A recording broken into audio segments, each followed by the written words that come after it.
Commander Riker finished off the Queen's Gambit with the Aldebaran exchange.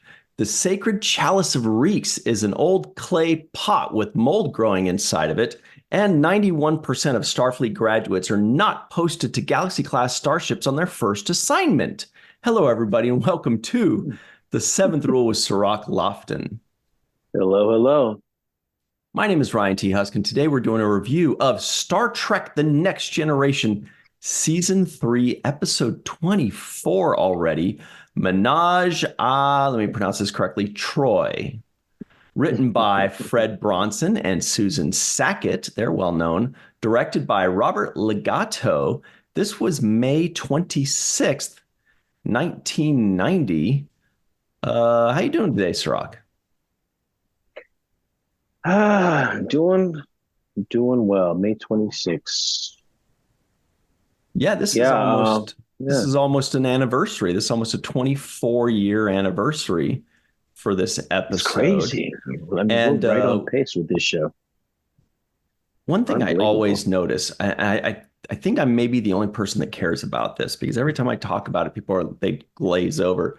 But I noticed they took a week off. You know, the last episode was May 14th. This one was May 26th. And I just thought that was peculiar because they took a week off with 3 episodes left in the season. And I think, okay, so 2 weeks before that for post and whatever, that means they took a week off in maybe early May. I'm like, what was the week off for? Was it for Mother's Day? I don't know. What do you think? Is that something that would happen sometimes on DS9? Just kind of like some random took this week off? Or maybe it was a TV scheduling thing. I can't say. But if it's around this time of year, it's Memorial Day weekend around now. I don't know if that played anything into it. Yeah, I can't say. I have no idea because, I only remember getting our hiatus after we were done with the episodes. Yeah, and when you get a week or two off, it's usually around like it was Christmas. It was spring or Christmas, things like that. But early May, can't tell. All right. Anyway, it's just always interesting to me, especially when there's 3 episodes left. It's like, just knock them out. You almost got, it's probably some kind of TV scheduling thing. Everybody in the comments below, tell us your theories, or if you know what's going on here, looking at you, Larry Nemechek, you would know. Let us know. And everybody else, wake up. We're done talking about this boring stuff that I think is interesting. Anyway, so Cirroc, when I texted you, we text back and forth about the episodes the night before, and I said Menage a Troi, I added in the text, real title, because I thought you might be thinking like, is this dude messing with me? What were your first thoughts when you saw that title? I thought this would be a more Riker-centric episode with one of his fantasies coming true. That's not what I thought got. And yes, you do play with the title name, so I can't tell half the time whether it's actually the name of the episode. Sometimes I go into the episode actually thinking that that's the title, and then I realize you just switched it up. And always for the benefit of the joke, which I'll leave to the imagination. But let me say this, though. I think that some characters are done a disservice by how they're portrayed and reacted to on screen. And because Lwaxana Troi has been essentially stamped with this idea of being irritating or annoying, and that was validated by Picard over so far now 3 seasons. It then makes me as the viewer automatically have that kind of reaction when I see her. And I think that's why you need to make characters a little bit more dynamic and keep them guessing sometimes, especially if they are going to be the annoying character, because you don't want the audience to automatically, make certain assumptions or maybe even dislike the episode altogether based on that. Yeah, I'll tell you, when I first was watching Star Trek The Next Generation as a young tyke, kind of, I didn't much care for her character. I was just like, Yeah. old lady, kind of annoying. I mean, it was more the episodes, the Lwaxana Troi episodes in general that I didn't like. It wasn't Yeah. so much her. It was just kind of like the episodes didn't really work for me.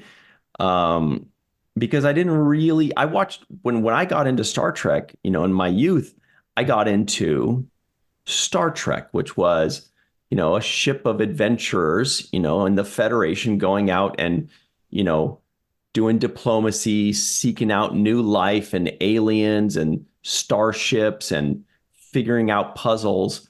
And then sometimes that feeling comes to a screeching halt when now it's a goofy, it's like an I Love Lucy episode, kind of. All of a sudden which is great, but that's not why I was watching Star Trek. So that's why it was a little rough around the edges for me back in the day. And same thing with Deep Space Nine. When I would see an episode that was kind of silly, I wasn't into it as much. Upon rewatching those now I feel like Take Me Out to the Holosuite may be my favorite episode of Deep Space Nine, or one of my favorite episodes of Star Trek ever, because it's so fucking fun. It's so good. It's so fun. So I'm waiting and hoping to get that feeling again in these Next Generation episodes. Hasn't happened yet, though. I didn't get that Take Me Out to the Holosuite feeling on this episode. Sorry to say. Yeah, yeah, and I get it. Because like th this episode had a lot of, let's say this. For one, the way it introduced itself was that there was this conference that was happening, and they had this Raitan Grox character that was going to be the host, and they needed to invite the Ferengi, reluctantly so. They had the Ferengi involved. And to me, that already started me off with the diplomacy aspect, which I do like those episodes. I like episodes based about Totally cultural diplomacy. Maybe you learn certain things and you're trying to ingratiate yourself for the for the purpose of reaching some common ground in this diplomatic agenda or mission. So I like those kinds of episodes. This took a diversion from that. So it started with that premise, and I'm thinking, okay, well, we got Ferengi on the ship, and one of those Ferengi looks familiar to me, by the way.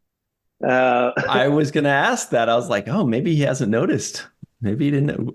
Did you just I heard the noticed. voice? Was it like an immediate voice It thing? was it was immediate, yeah, because I don't know, certain people like Ethan have a very strong character and voice that's Yeah.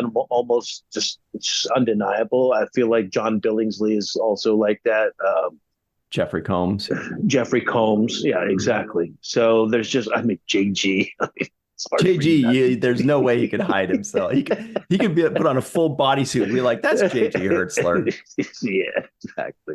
So there's just certain personalities that just shine through no matter what the makeup is. It's the way they pronounce words and the way they talk, and which is interesting. Speaking of Ethan in this, Ethan Phillips in this episode, the way he portrays a Ferengi, I love the way that each character portrays a Ferengi, because, as you can see, there is no, just like in any other species in the world, there's diversity, right? And Mhm. we always expect like a homogenous kind of presentation of a Ferengi when we see one. And those are kind of the cultural biases that we have as a viewer, thinking, oh, Ferengi, that's not a Ferengi, it's supposed to be like this. But actually, there's variety in Ferengi, just like there's variety in the world. And I am interested to see the way different actors portray a Ferengi and the different traits that they bring to that character I thought Ethan brought the scrupulous, the scrupulous, like, kind of, um, we stick to the Ferengi rules type Ferengi Mm. aspect, which reminded me of Brunt. Ooh, And nice. it kind of, his portrayal reminded me of, and I should say the other way around, Brunt reminds me of his because Mm. obviously he's preceding it. But so, yeah, the way Jeffrey Combs plays Brunt reminds me of how Ethan Phillips played his character, which was Dr. Farek. Yeah, Something like that. He was a doctor. yeah, Um, yeah.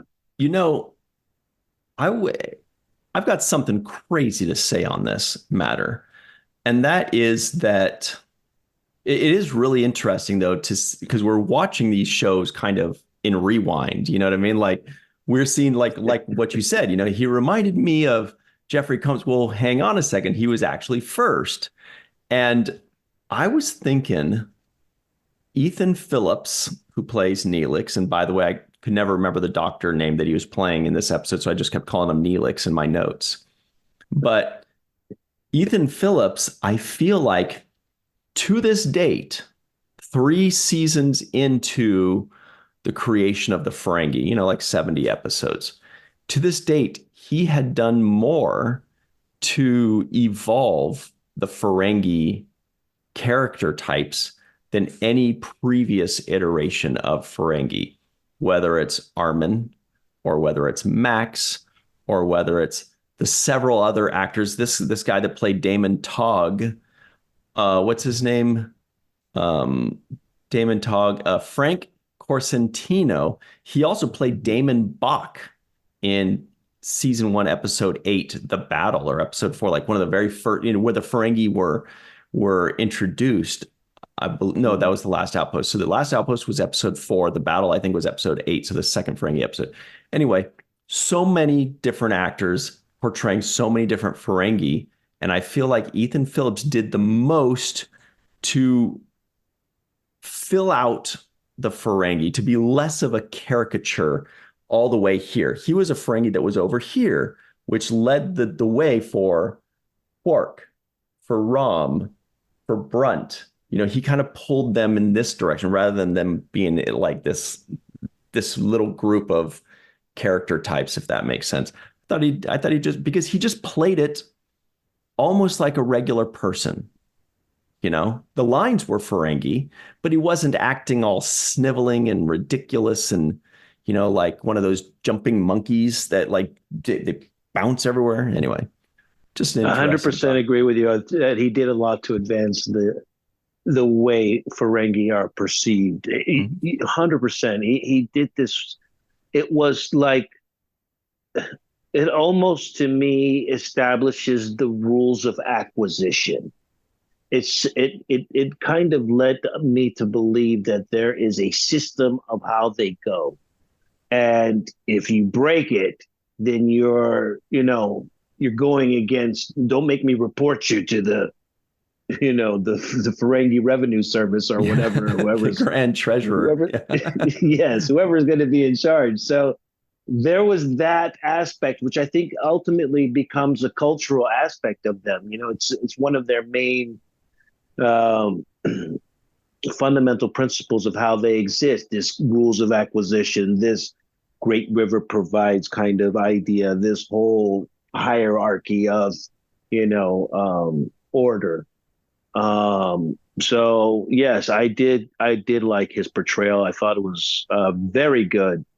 Also, the kind of holding something over someone, holding something over another Ferengi. That was Mm. the other aspect that we kind of saw, because normally we saw the Ferengi dealing with the Federation, but to see them dealing with each other was kind of a different way. Yeah, that is a And first. Yeah. yeah, so he was kind of like, hey, you're letting this woman. What did he say? You're letting her take a. You're being tricked by a sly female who finds you repulsive. That was one of my favorite lines, Yeah. and I liked it because it was the truth. It was actually the truth. The sly female. Careful, they'll get you. They'll get you. So that was how he played it, and I liked Ethan Phillips' performance. Um, you know, a forced shore leave. Are you okay with the fact that Picard says to Riker, uh, Troi asked for a shore leave, so I'm just gonna go ahead and send you along with her? No, because he is very much assuming what may or may not be going on between the two of them. I mean, Lwaxana Troi and Deanna Troi, when they were discussing it, made it very clear that boat has sailed. That ship has sailed, right? It's over. It's done. They're moving on. And Picard's like, oh, number one, why don't you go hit that shit one last time? See what happens. Or what, And that's what I felt. And it's kind of like, and then Riker just kind of smirks as he always does. Yeah, that's a good idea, Captain. And he wears that amazing whatever outfit. I was like, this is ridiculous, but also amazing. I actually really liked it. The way his pants were hiked up to his nipples. And and so anyway, I don't like that, because what if you've broken up with somebody? And you're just like that, and then they say, okay, now you got to go on some romantic sojourn. You can be like, can you just let me decide when and with whom I'm going to vacation and hump? Thank you. And then what about Troi? She's like, oh, you're coming along? I was just doing my own thing. I didn't realize that you're coming. He's like, yeah, the captain made me. The captain? Like, it's just weird. And now it worked out. But no, come on. No. It's being way too intrusive, in my opinion, in his personal affairs. You can't volunteer him for the sex mission.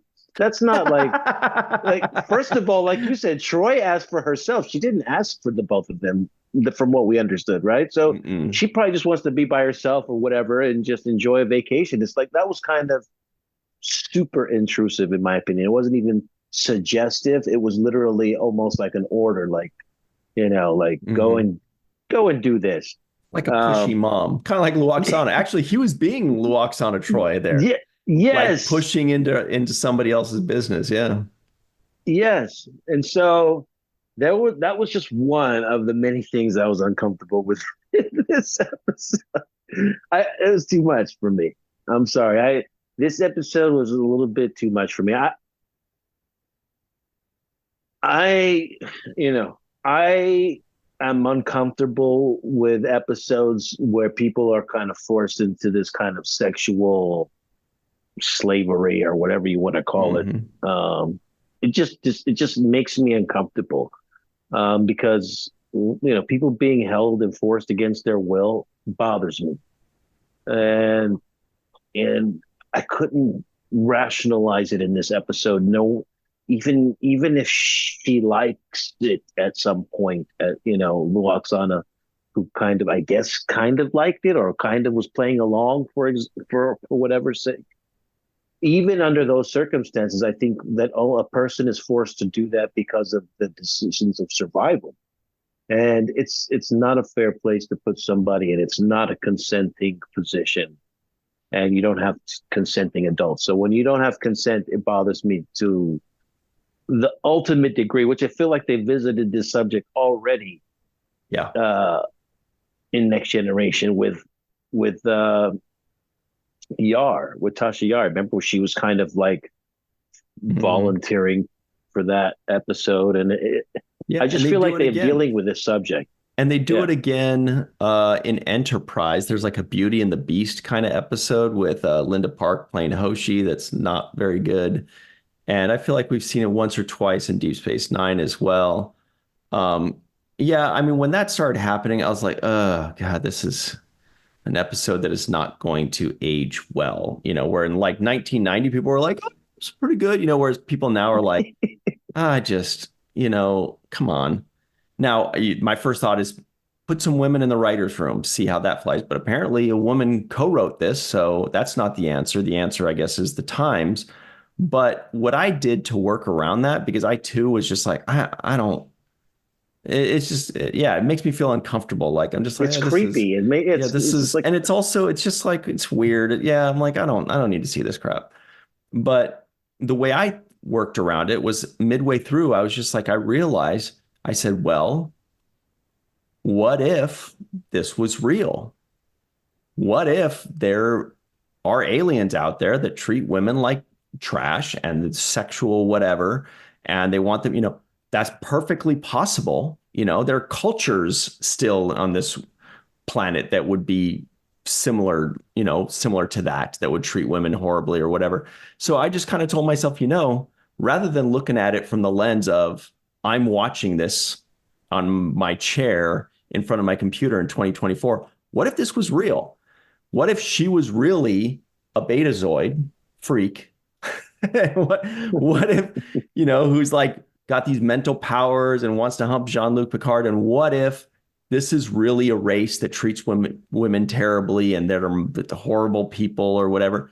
Then I was like, okay, that works a little bit better as if I actually think, what if it was real? What if this is just what it was? It's perfectly plausible that if there are other alien races out there that they don't share the same values we do.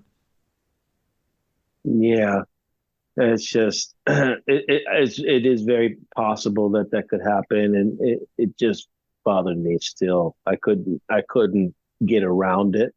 I think what really triggered it too was like when the Ferengi beamed her and her mom up, and they both show up naked, and I'm like, really, we're beaming off clothes and stuff. Like this is getting too I know.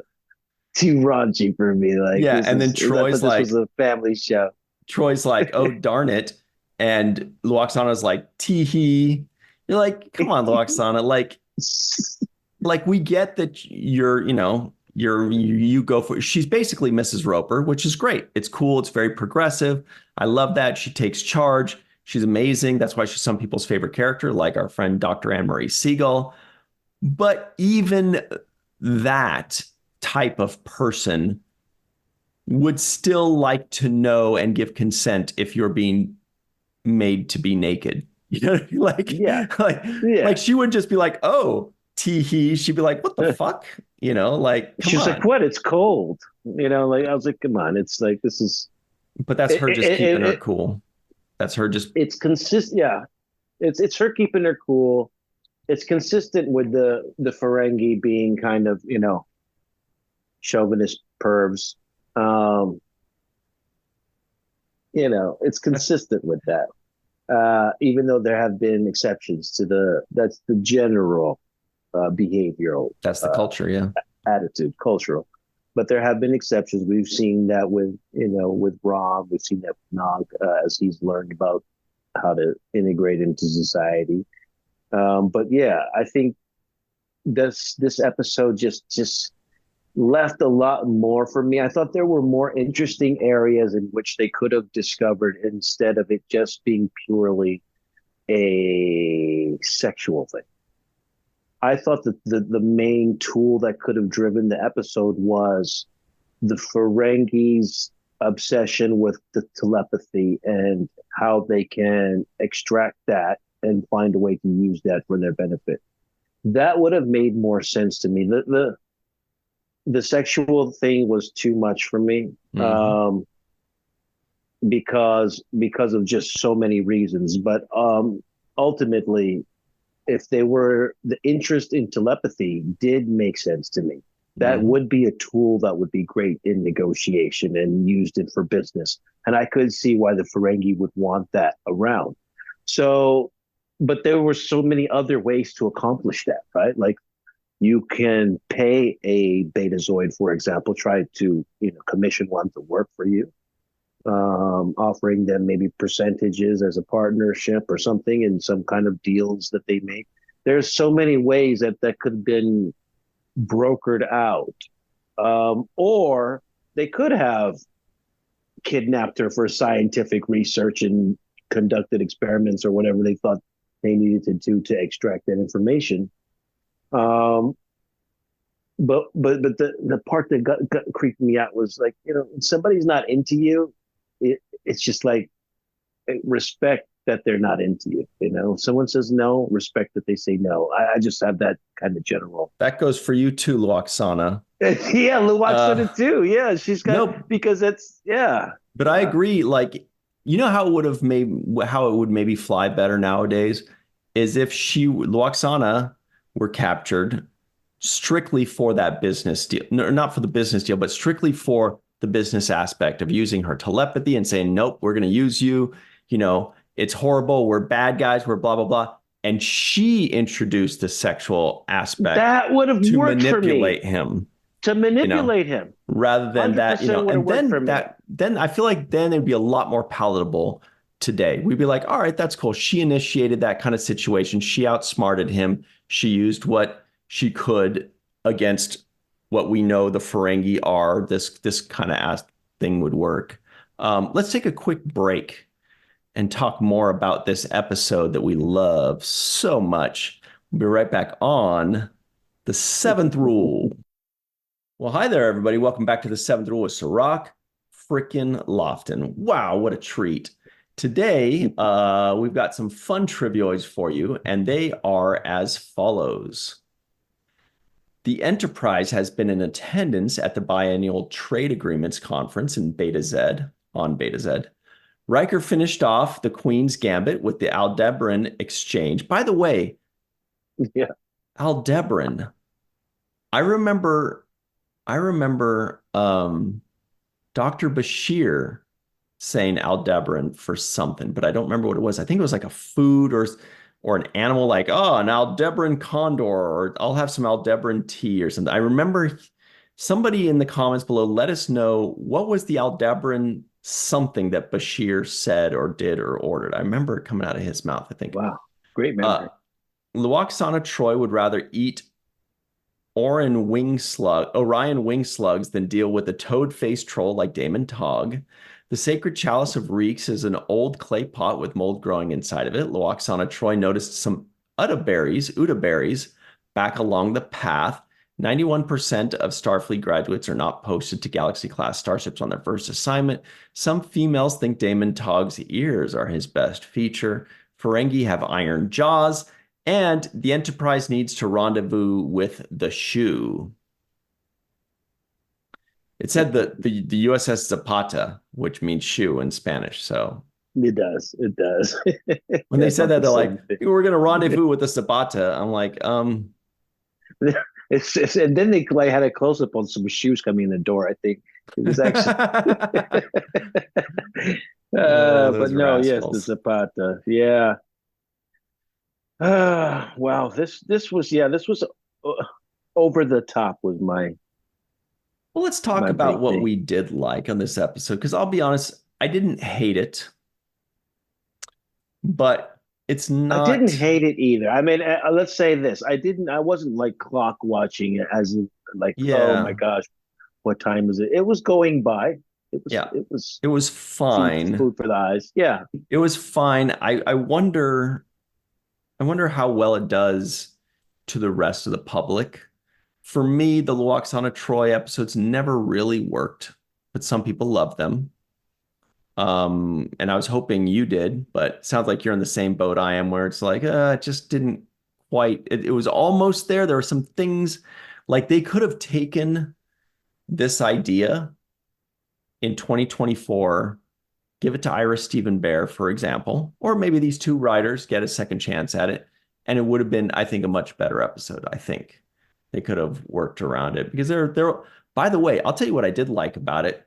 At the opening scene during the conference on, when they're doing like at the party in 10 forward, on the Enterprise, I saw a Bolian lady in the background, blue-faced with hair, actually, like the other one that we saw that was captured in that one episode. And I saw, what was the other? I saw another alien. I saw a Zach Dorn in the background. A Zach Dorn. I never knew that there was going to be another Zach Dorn. Remember the guy? the guy that was like the strategist who played Stratagema with Data, and he was doing this thing? Yes. This game? There was another one of those aliens in the background, and he was walking on 10 forward when they were having like the reception, and he was walking like him. He was just kind of going like he had watched the episode and knew what Yeah. they acted like, and he was just kind of walking in the background, going like this, and doing his thing. I'd never noticed that there was a Zach Dorn again. I thought that was the only time he was we've ever seen one. But anyway, so that was pretty cool. So I love that kind of stuff. Deep Space Nine does that so much, having cool, recognizable aliens in the background. Aliens. Yeah. Next Generation very rarely does it, but this time they gave us a couple treats. Yeah. We also got a Mr. Hom Yeah. sighting. Is that his name? Yeah, Mr. Home or Mr. Hom. They pronounce it differently depending on the scene. I like that guy. I don't know why. It's just Carol Stryken, I believe his name. He's like Dutch or something. And oh, did you see this? I loved. Okay, I love Riker stuff. God, that guy is walking swagger. He's just like 99% swagger and 1% beard. You know, he when he and Deanna walk up to Luoxana and Mr. Home, he sees Home and they bow at each other. But Riker did a bow at him without even breaking his swaggerly stride. So he's walking along, he does a little thing, and then he just kind of zip, keeps walking like in a little stumble swagger. I watched it like 3 times. I'm like, this guy has way too much fun. It's not fair to the rest of us. Jonathan Frakes is just like, oh, okay, who knows if the director said, you bow to him, or maybe he just did it. But he's just like stumbling and bumbling along, looking like he's having so much fun. I just love that dude. yeah, he's macho man. Uh, apparently he's a great 3D chess player too. That was another Yeah. Uh, feather in his cap. I didn't realize. So they're all just good at it because Data's good at it. Wes is good at it. I'm sure Geordi's good at it. That dude. But now Riker's good at it too. But okay, here's a pet peeve of mine. Can I just air out a pet peeve? I don't like when shows, and they all do it, when they all surprise somebody with a checkmate. Okay. Anybody that's even a medium chess player isn't like surprise when somebody goes checkmate. They don't go, what? How'd you do that? It's like, the It's checkmate is obvious. coming and you're trying to avoid it.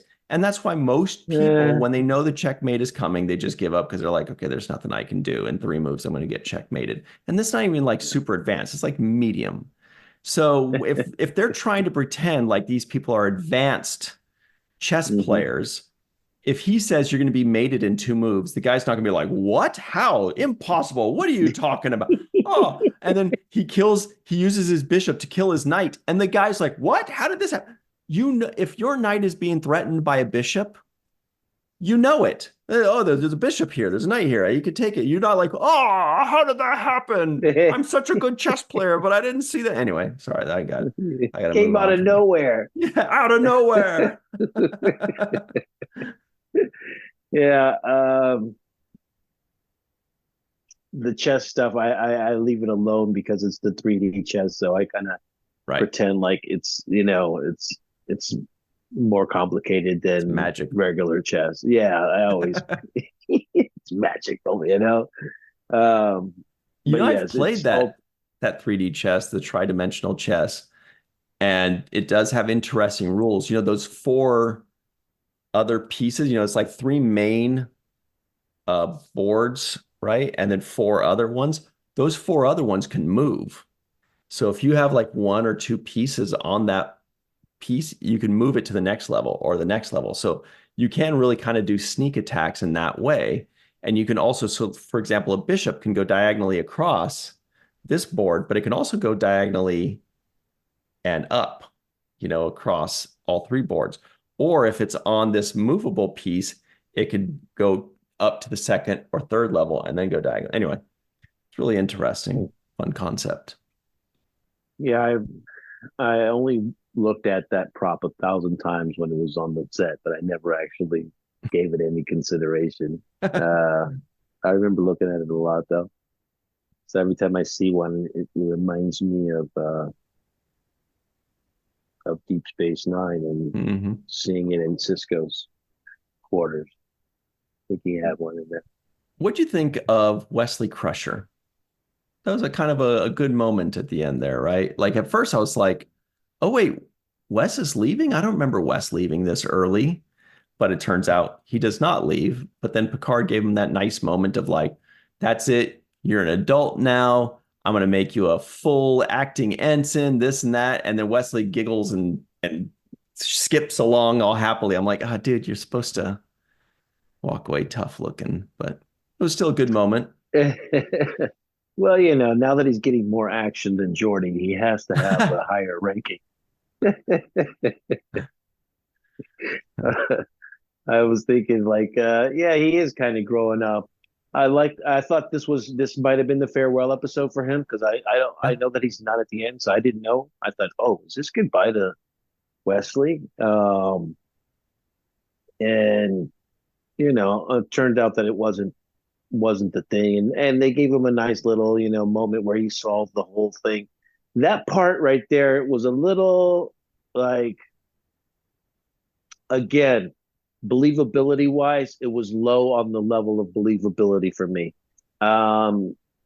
Riker gets a hold of the Ferengi computer system and sends out an Algolian ceremonial rhythm through static interference in hopes to get the Enterprise's attention. Like, that ceremonial song was just played for them not too long ago, right? In the early scene of this episode. It's not necessarily like their theme song, right? It's not like something that they would know, like, hey, this is our thing. You know what I mean? And to me, that was such a far-fetched that song would be the thing. Oh, remember that ceremonial music we heard? Let me replay that through static interference, and hopefully that somebody will pick up on that. That's a far fetch. Right. What that is emotional truth. Like they wanted that moment to happen, but the execution didn't quite work as well because we're like, come on, that felt like a late first season kind of episode, right? Where Wesley Crusher goes, wait a minute, I've got it.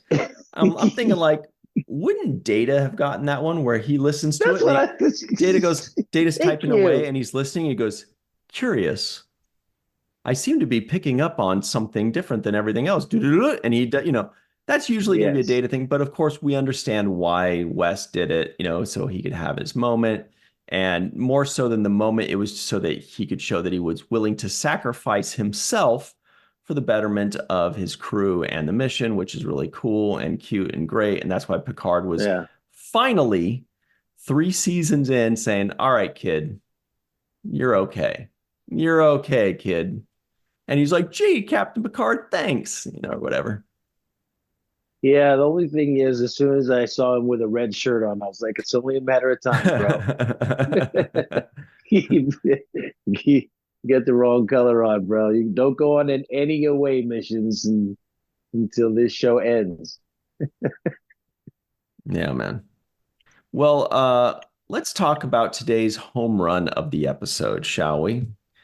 Because there were a lot of heavy hitters in this one, including some people that were just here for this one episode. So, Cirroc Lofton, what do you think? Who gets the home run of today's episode?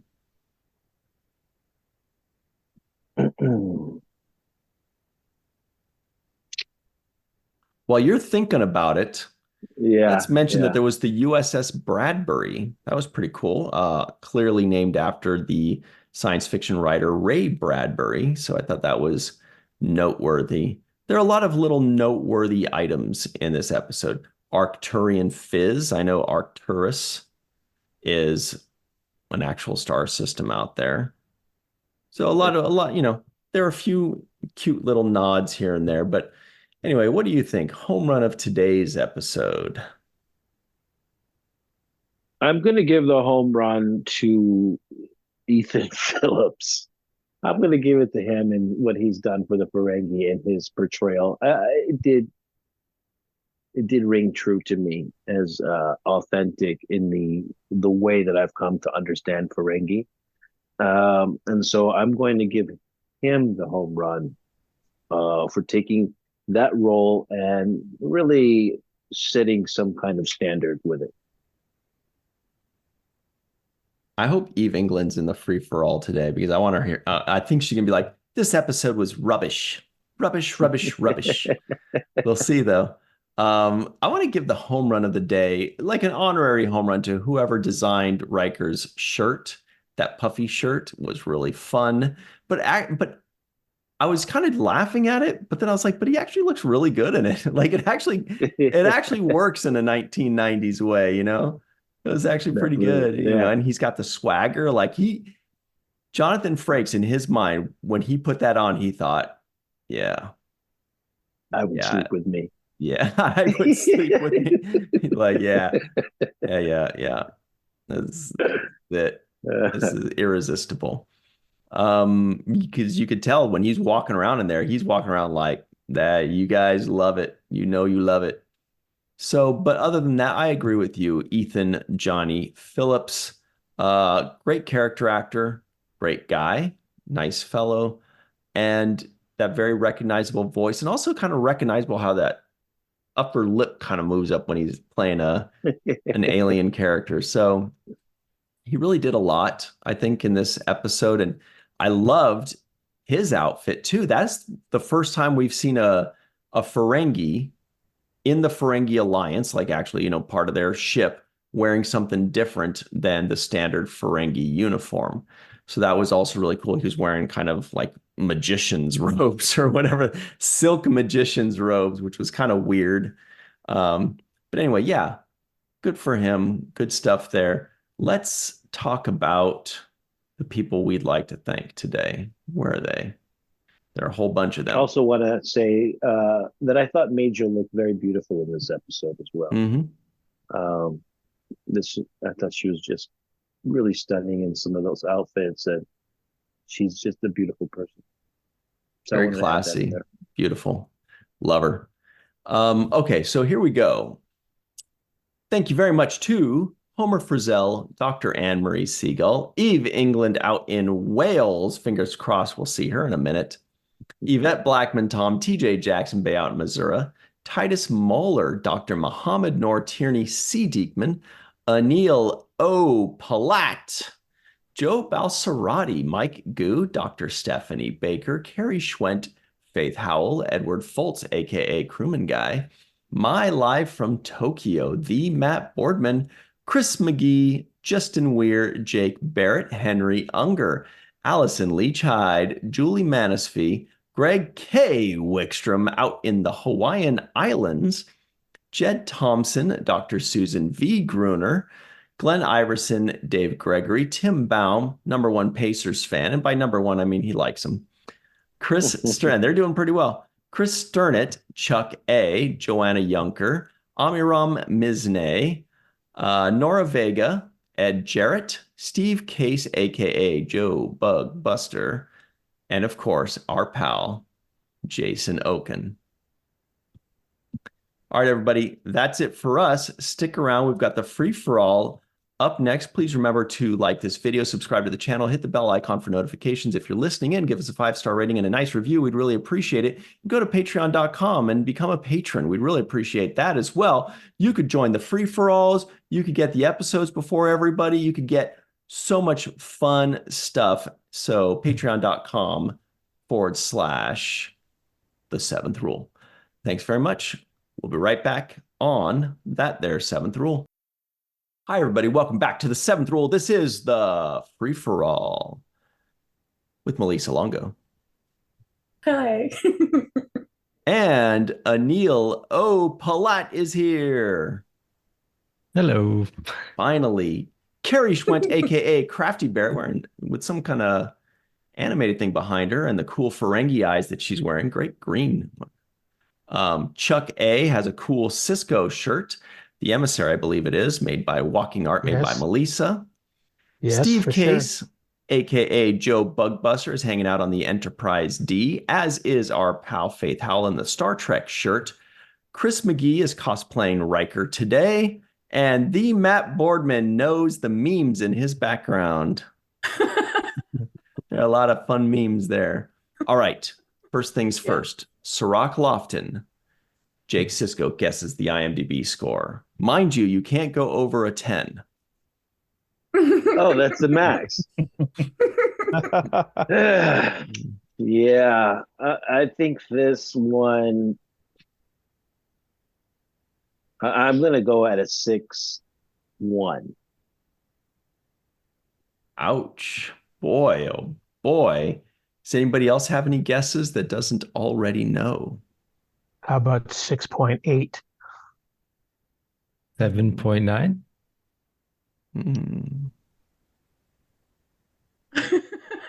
Boardman's like, if I had 11 fingers, I would hold them all up too. The correct answer, of course, is 6.4. So not too far off, Cirroc. Not too far off. Good guess. Did we get any non-appearance mentions? I guess what I got was Troi's dad again, because I know we see him in that video, but I can never remember his name. What's his name again? Ian. That's what I thought it was Ian, but then, okay. Anyway, Ian Troi. Great. Did we get another one? Does Zephyr Cochrane count? Because we hear about the Cochrane distortion. That's the Johnny Cochran distortion. And Mike Akuda and the other dude Doug Drexler? named that certain thing after Zephyr Cochrane. Right. I don't know. What do you... That's a nap. It is. Because when we say like, something's really hot and it's like 10 Kelvin, is it a NAM for whoever the Jimmy we never Kelvin? see Kelvin. No, but I mean, it's a measure. This is a tough one. What do you guys think? Lord Kelvin. I think it's a NAM. All right. NAM for Zephyr Cochrane. Cochrane. Yeah. Well earned, too. Well deserved. All right, Melissa Longo, will you please... Oh, wait, some kind of or some sort of. I didn't hear one. I did not hear any, no. Okay. Melissa Longo, what you got on this episode? Do you love it? What I got on this episode was a funny little episode. Little episode, because there's little used a lot, even in protests. Little man, little one, little, all of these littles. So it's a funny little episode. I'll keep it brief. I really enjoyed the scene at the end where Picard is trying to win Luoxana back. And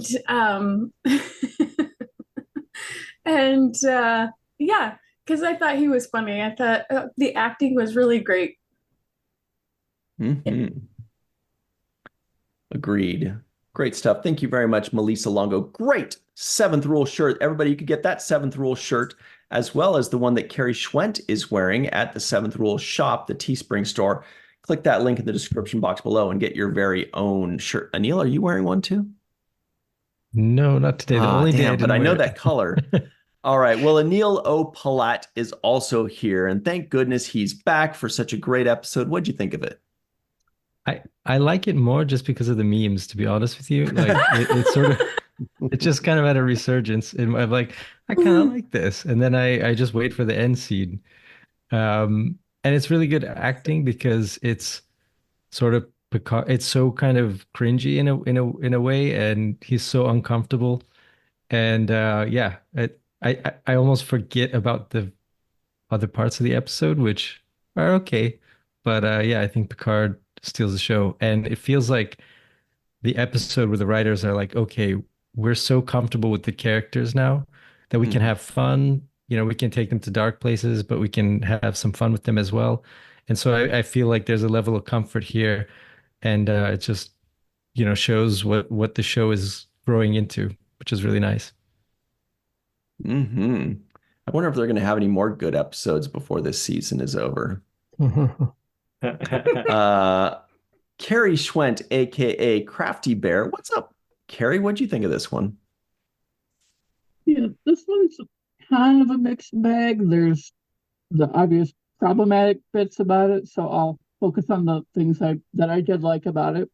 I always love it when Lwaxana Troi comes on the ship. Her fashion is always on point. My favorite is the green dress at the end. I love just how that one flowed. Her hair looked the best in that outfit. And I think Deanna forgot about her kiss with Riker in this scene when in Star Trek Insurrection she said she'd never kissed him with a beard before. She kissed him with a beard. I mean, it wasn't a long kiss. Yep. But she did kiss him. And of course, being the Voyager fan that I am, I love seeing Ethan Phillips. His voice is instantly recognizable to me. I love him as Neelix on Voyager. This character, yeah, I could shove him on an airlock, but I love him, the actor himself. And on the cruise, he is hysterical. The man knows a lot of very dirty jokes, and if you know, you know. The penguin joke. And I actually saw 5 Easter eggs in the opening scene during the reception. There are 2 costumes that are brought back from previous episodes. You've got Yarina's cat suit from Code of Honor when she's fighting with Tasha on. Wow. I can't remember what the actress wearing it. You've got Anne. Oh, I wrote it. Anne Jameson's dress. The wife of the guy who ages backwards is on a Bolian woman in the back of the room. Bolian woman. I caught that Bolian woman. You see a blink and you miss it, like Klingon female in the background somewhere. And then there's also a Zach Dorn walking around, and a Sele, the lizard guy from Roaming Among Us. There's one of them walking around in the background. Very good. I definitely got the Zach Dorn. Did not see the Sele. Did you guys see the Zach Dorn? Like he's going around and he's just being his old Zach Dorny. Yeah. I spotted him immediately. I really liked the music at the beginning, that sort of bamboo xylophone. I thought that music was beautiful. And of course we get to see Wesley officially in his red regular Starfleet uniform. He looks so grown up, very, very, very handsome. And we had the debut of Deanna's lavender and gray uniform. And the drawing behind me was drawn by a friend of mine, Amanda, that I worked with. And I told her that the first time we see this outfit on screen, I was going to have that as my background. So I cut it out as sort of a sticker to put behind a picture of a nebula I found that looked kind of similar to the one that was in the episode. And of course, Picard doing his over-the-top Shakespeare. That scene will never not be laugh out loud, falling on the floor funny.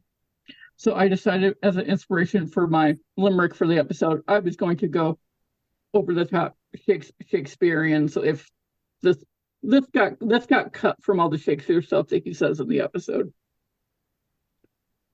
My love springs from quite a desperate place. Your handsome form I must now embrace.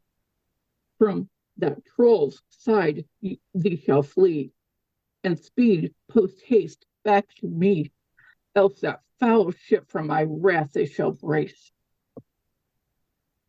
And I toast you with a glass of Menage a Trois wine. Rosé looks like. Very nice. Yeah, hot pink specifically. Great stuff. Thanks very much, Carrie Schwent. All right, Chuck A is here. Do you have a glass of wine?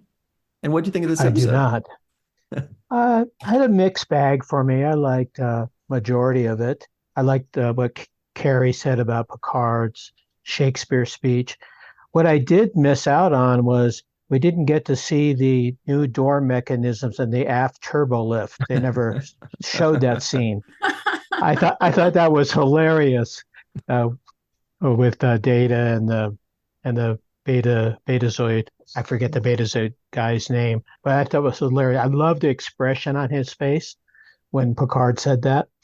The other thing I liked Ethan Phillips seeing him in the episode. Don't necessarily like the character he played too much, but it was good to see an advanced Ferengi. It's developed over since the first season. At least they have some I wouldn't say redeeming qualities, but they're showing what the Ferengi wind up being on DS9. They're gradually getting there.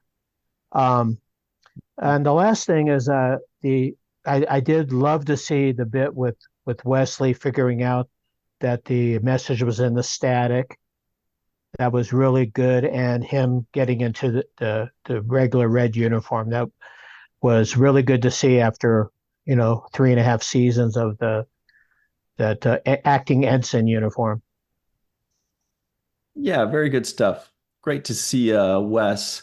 Thank you very much for that, Chuck A. And yes, Cirroc, we didn't end up talking too much about Picard, but we always talk about how, like, now in the third season, the writers are looking for excuses to have Patrick Stewart basically doing Shakespeare stuff, right? Yeah. Yeah. So this was another one of those examples. All right, back to business. Steve Case, aka Joe Bugbuster. What's up? What do you think of this one? Well, I enjoyed seeing several notable Trek actors that were shown or that were foreshadowed in this episode. Luxana makes me and Jean-Luc crazy, but I'm always happy to see Majel or hear her as the computer or just showing up in unexpected places. I also enjoyed recognizing the voice of Ethan Phillips, like others have mentioned, who later became Neelix on Voyager, and he was a Ferengi in this case. I was disappointed not to see Armin Shimmerman or Aaron, since Quark and Nog, of course, would come later in DS9, but they were sort of there, but not there yet. We did get to learn about Umox, and Patrick Stewart got to return to his theatrical roots, reciting Shakespeare. Enjoyed that. And it was a reminder of that meme that we see all the time of him, doing this thing, reciting Shakespeare. And we saw Wesley promoted to a full ensign, wearing an actual uniform. I appreciated that instead of the sweater of the week that they had him wearing. So yeah, a lot of goodness was fit into this one episode. There were some strange things too, like with communicators and view screens, but we can talk about those in things left unsaid. So I did like this episode, even with those crazy Ferengi. Very good. Is that a blood donor shirt? That's awesome, Steve Case. Good stuff. It's you go, superhero blood donor. Everybody go donate some blood the proper way. Thanks very much, Steve Case, aka Joe Bugbuster. Faith Howell is here. Be careful. Her least favorite character is Wes, so she's going to say some things. What do you think of this episode? I like this episode, and it kind of breaks my heart that if, in today's society where we only get 10 episodes a season, we probably wouldn't have gotten this little gem. Of course, my favorite part of this episode is the end scene. And I really love that scene because I feel like it shows Patrick Stewart's acting abilities, the layers of Picard being surprised and showing his love for Shakespeare, but also his sort of discomfort with Luoxana. Like, all of it is readable in his face the whole time, but he's like, the joy at quoting Shakespeare is there too. So it's really just fun to watch and rewatch that scene. I love that it's a meme too, that it's just out in the world for everybody. But then my absolute favorite thing about this episode, as you guys know, is back to our roots of Deep Space Nine, that this is referenced in, I think it's the turbo lift scene where Luoxana and Odo are stuck together, and she references back to her time with Montague. So that's my favorite thing. Excellent knowledge. Wow. Thank you very much, Faith Howell. Great stuff there. All right, the Dark Lord, Chris McGee is here. What do you got for us today? Well, first of all, if I'm going to be cosplaying as Riker, I need to show more of my chest hair here. So let's get this. There we go. All right. Yeah. So while this is not one of my favorite episodes, I do enjoy it, and it certainly is a landmark episode for a few reasons, many of which have already been pointed out, such as finally being introduced to Umox and Wesley Crusher finally being promoted to a full ensign, but also something else like we finally get an honest description of the sacred chalice of Reeks from Deanna, and of course her honest feelings about her mother's nickname for her little one. But most importantly, of course, as has already been mentioned, it is another Picard meme episode giving rise to the image that I'm sure we've all seen from his Shakespeare recital near the end. This episode is yes. Can you put that back up? Did you see Riker giggling in the background? Look at this. Yes. He's loving it.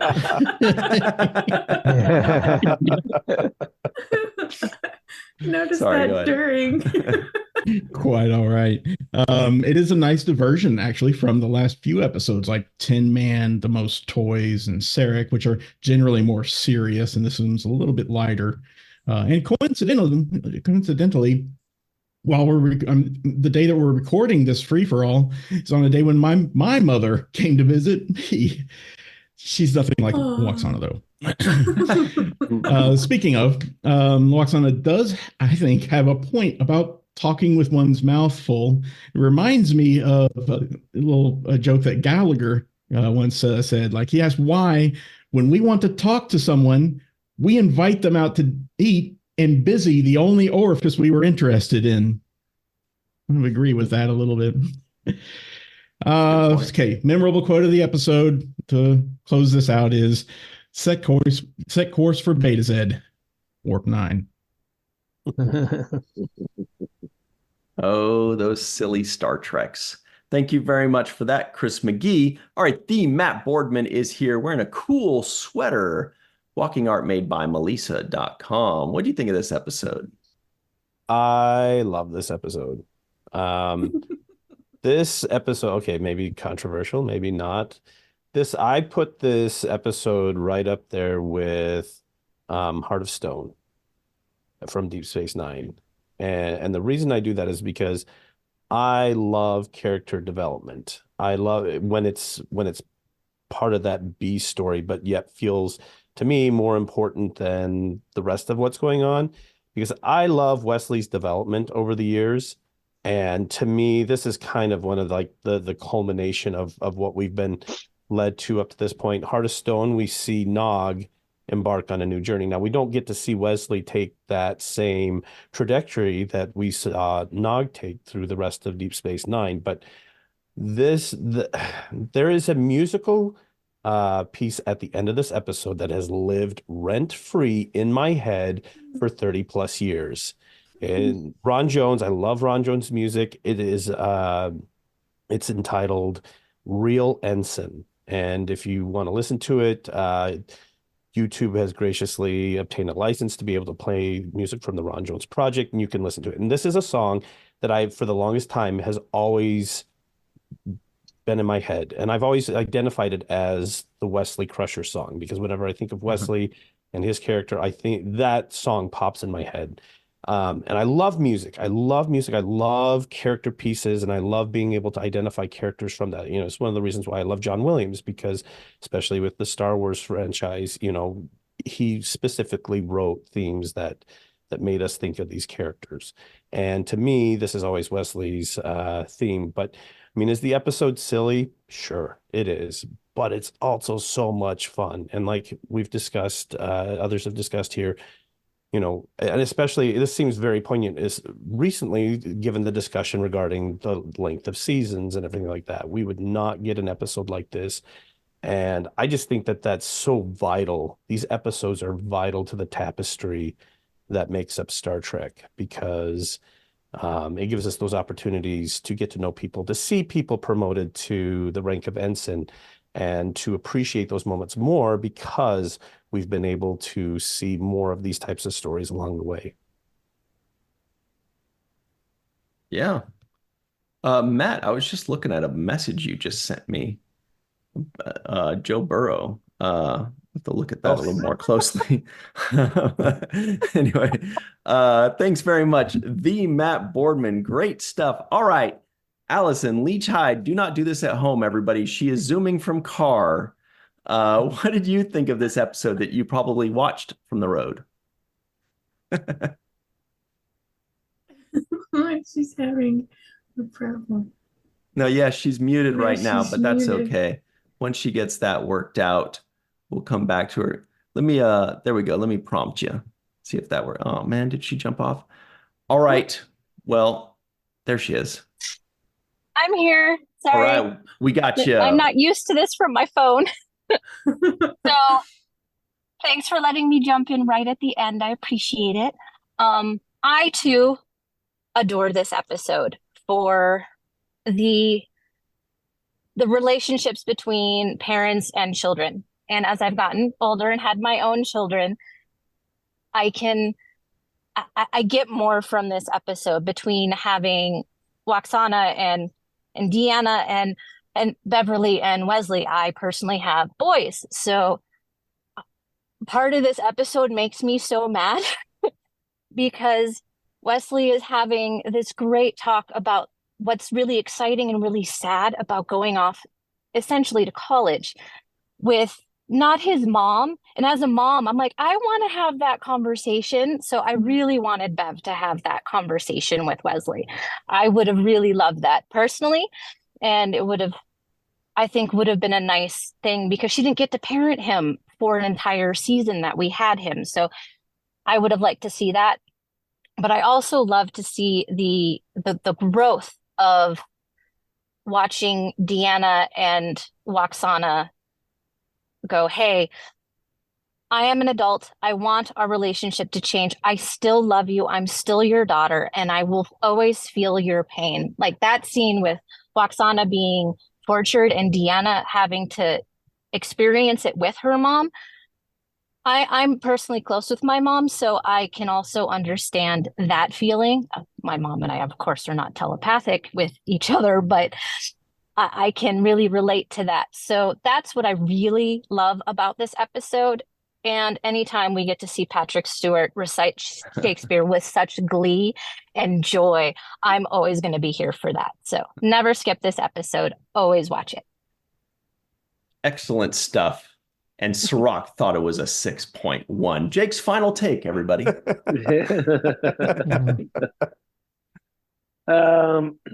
I think that Majel always brings a level of fun to things that, you know, is kind of immeasurable because no matter what the tone is of an episode, she kind of imprints her own tone on top of it. And that just shows how powerful of a personality and a spirit that she has. I just think that she's really big. And when she comes on the set or when she's on the station or on the ship, it's like all about her. So I kudos to her just for having that kind of energy. I love the line that she had in this, couple of lines that she had. One, when she says, I am not for sale, find someone else to become your property. I thought she delivered that very well. She stood up for herself in a nice way, and I like that delivery. And I also like when she said, William, I'm a grown woman. I can make my own decisions. The way she said that, too, she kind of put Riker in his place. Like, no, thank you. I don't need your opinion on things. I thought also the costuming was beautiful. I thought Troi's dress and Luoxana's dresses were just beautiful, well made, and I thought it caught my eye. So kudos to wardrobe for coming up with some really nice stylish looks, including also Mr. Holmes' outfit, which I thought was kind of super colorful. I like the long kind of knee-high boots he was wearing. So another great wardrobe job. Yeah, I think everything else has been really said. My last line is, Worf.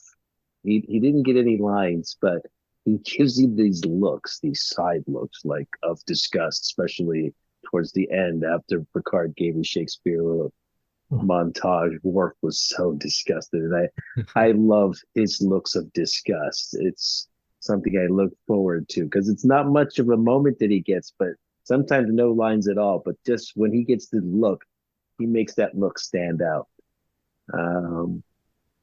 And lastly, this episode, because of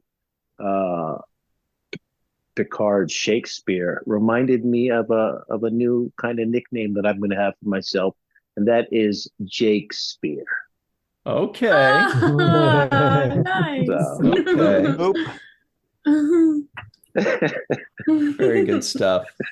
All right, everybody. That coffee table book, Jakespeare, will be out in September, so keep an eye on that. It's good back to school book for everybody. All right, that's it for us. Great stuff, everybody. Thank you so much for hanging out with us. Allyson, Matt, Chris, Faith, Steve, Chuck A, Carrie, Anil, for myself, Melissa, Cirroc, and Mr. Aaron Eisenberg. Thank you all for joining and for tuning in. We appreciate it, and we'll see you next time. Until then, always remember the seventh rule with Cirroc Lofton.